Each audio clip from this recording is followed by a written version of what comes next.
Allah subhanahu wa ta'ala tells us in Surah number 6, Surah Al-An'am, ayah number 103, لا تدركه الأبصار وهو يدرك الأبصار. Human vision cannot grasp or see Allah, Him, Allah. But He, Allah, grasps human vision. لا تدركه الأبصار. So it is not possible for human vision or vision of the creation to see Allah subhanahu wa ta'ala, the creator of everything. However, Allah subhanahu wa ta'ala affirms in the Holy Quran in different verses that in the hereafter, the really and truly righteous will be blessed with the vision of Allah subhanahu wa ta'ala. For example, in Surah Al-Qiyamah, Surah number 75, Allah subhanahu wa ta'ala tells us there in this surah,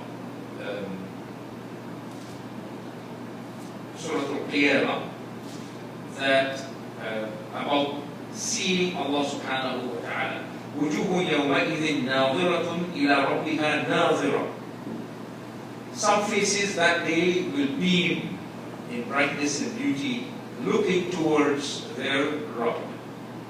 That they seeing the vision of Allah subhanahu wa ta'ala the hereafter, according to a number of the Mufassirin, is the greatest blessing that will be bestowed on anyone.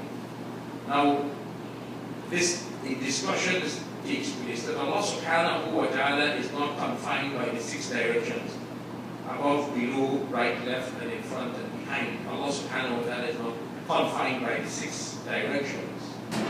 The vision of the creation is confined. How will it be possible to see Allah subhanahu wa ta'ala who is not confined by the 6 directions?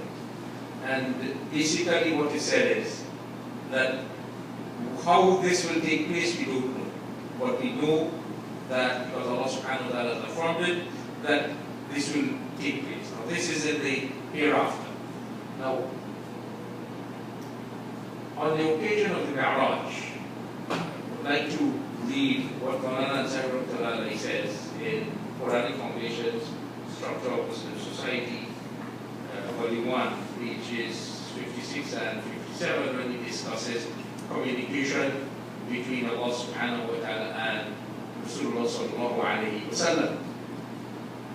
He says, the above mentioned modes of communication relate, however, to the Holy Prophet's life in respect of his earthly constitution, in which he normally stayed, except so far as our knowledge goes, on the occasion of Mi'raj, ascension, which can be understood only in terms of a transcendental transformation of his personality by God. Hence, God's communication with him on that occasion should be classed as belonging to a mode different and distinct from the modes mentioned in Surah 42, Surah Al-Shura, verse number 51. The reference in the Holy Quran stands thus, and this is the translation from Surah Al-Najm, Surah number 53, together with notes that Maulana has given in brackets. By the star when it goes down, your companion, Muhammad sallallahu alaihi wasallam, does not err, nor is misled, nor does he speak anything of his own desire. It is nothing but revelation that is revealed to him. He has been taught by one mighty in power, endued with wisdom. So he attained completion in knowledge while he was in the highest horizon, that is during his Mi'raj. Then he, existing on that occasion as deducible in the transcendental dimension of existence, approached and came closer to Allah in the transcendental dimension. And it was a distance, that is in terms of transcendental dimension, of but 2 bows' length or nearer, implying idiomatically extreme nearness. Thus he, that is Allah, revealed to his devotee, Muhammad sallallahu alaihi wasallam, what he revealed. The Prophet's heart lied not in what he saw, it being the direct vision of and communication from Allah.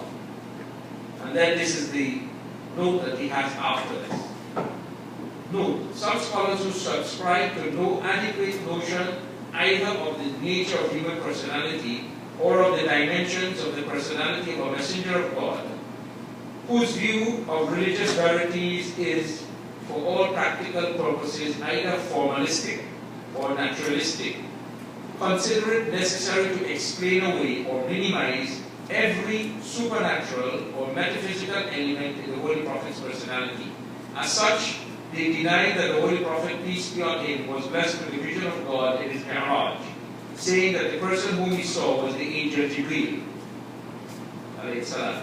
As for the Hadith literature, both reviews, that is, vision of God and vision of Jibreel, are deducible. But as regards the Quran, it affirms the vision of God in the transcendental dimension of existence, that is, life in heaven, even for the true followers of the messengers of God, not to speak of the messengers of God themselves. The view reported to have been put forward by Lady Aisha should be taken to relate basically to the impossibility of seeing God with a physical vision, and as such, it is an absolutely correct view. The Holy Prophet's Mi'raj, however, was an event of unique nature, in which it should be accepted that his sacred personality had been transformed by God from the physical to the transcendental dimension of existence, the same dimension in which his true followers, who in their status are simply non-entities as compared with his status as God's greatest messenger, will exist in heaven, and will therefore become capable of being blessed with the vision of God. So, the view is that yes, on the occasion of the Mi'raj, Rasulullah sallallahu alayhi wa sallam did see Allah subhanahu wa ta'ala, although not with the physical sense of sight. Although there are those who hold that this did not, it was not so. As to the question of whether anybody else ever saw Allah subhanahu wa ta'ala, we have reports that have come down from some of the really righteous and pious servants about seeing Allah subhanahu wa ta'ala, but we can not pay much attention to those reports. But we know that in the hereafter, the really and truly righteous and pious servants of Allah subhanahu wa ta'ala will be blessed with being able to see Allah subhanahu wa ta'ala, and that Rasulullah sallallahu alaihi wasallam, yes, he did see Allah subhanahu wa ta'ala on that occasion, the Mi'raj. Jazakallah Maulana sir. The next question is, does Allah only bless and love Muslims? Allah subhanahu wa ta'ala is the creator of everything and everyone.